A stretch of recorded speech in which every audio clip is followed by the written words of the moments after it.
State of mankind. How much do you know?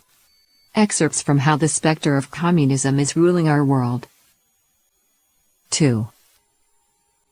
The collapse of the communist regimes in the Soviet Union and Eastern Europe marked the end of a half-century-long Cold War between the capitalist and communist camps in the East and West. Many were thus optimistic, holding the belief that communism had become a relic of the past.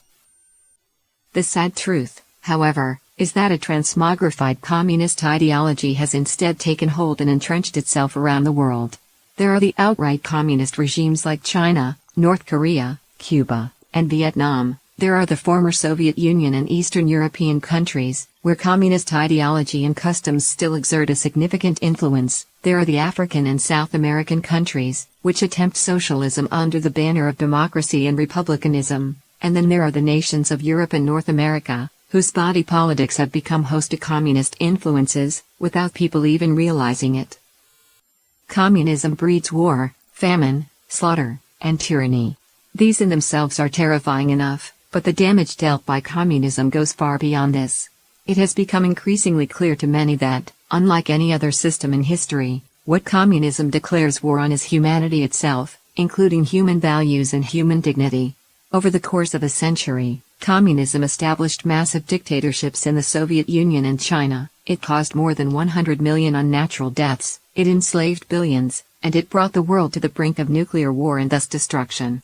Yet more important is its deliberate and widespread destruction of the family, its fomenting of social disorder, and its attack on morality, all of which are ruinous to the foundations of civilization.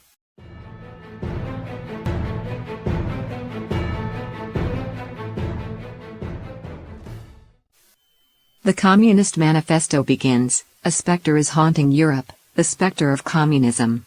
The use of the term spectre was not a whim of Karl Marx. The preface of this book argues that communism should not be understood as being an ideological movement, a political doctrine, or a failed attempt at a new way of ordering human affairs. Instead, it should be understood as being a devil, an evil spectre forged by hate, degeneracy, and other elemental forces in the universe. The communist spectre took the form of a serpent, then that of a red dragon, and it keeps company with Satan, who hates God, and exploits low-level beings and demons to wreak havoc on man.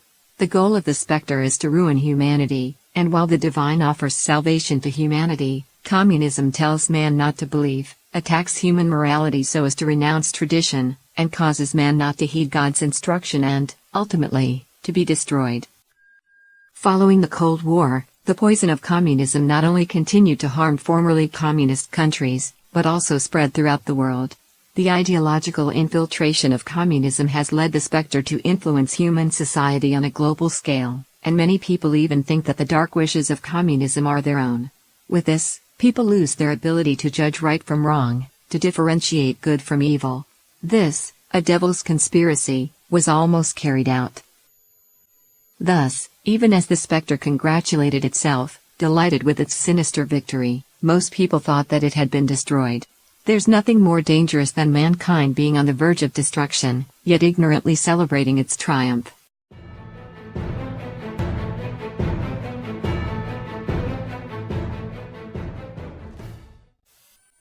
Man was created by God, and the compassion of gods has long protected man. This the devil knew, and so it set about severing this connection, to corrupt man so that gods would no longer take care of him.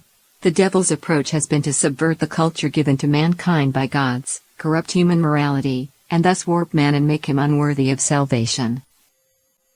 Both good and evil, God and the devil, reside in the heart of every person. A life can sink into moral decadence, or can elevate through moral cultivation. Those who believe in God know that by striving for moral conduct and thought, one's righteous thoughts can be strengthened by God's, and God's will allow miracles to happen. God's will also help one's morality rise in level, to help one become a more noble person, in the end allowing one to return to heaven. A person of low morality, however, is filled with selfishness, desire, greed, ignorance, hubris.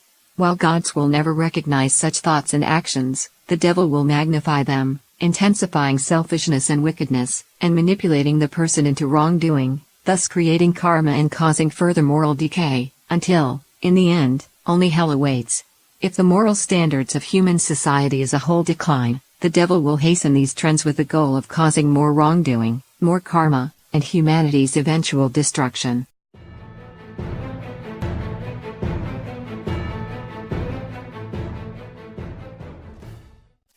His followers argue that political power is the central question of Marxian political science. This is both true and not true. Being clear about the ultimate aims of communism means we can recognize that political power is both important and unimportant to the communist project. It is important in that access to political power allows a rapid means of the widespread corruption of humanity. With the levers of power, communists can promote their ideology with violence and eradicate a traditional culture in mere decades or years. Yet it is also unimportant in that even without the apparatus of the state, the devil has other means of exploiting the weaknesses and shortcomings of man, to deceive, co-opt, coerce, confuse, and so overturn traditional thought, subvert order, and create upheaval, and to divide and conquer, with the objective of gaining global control.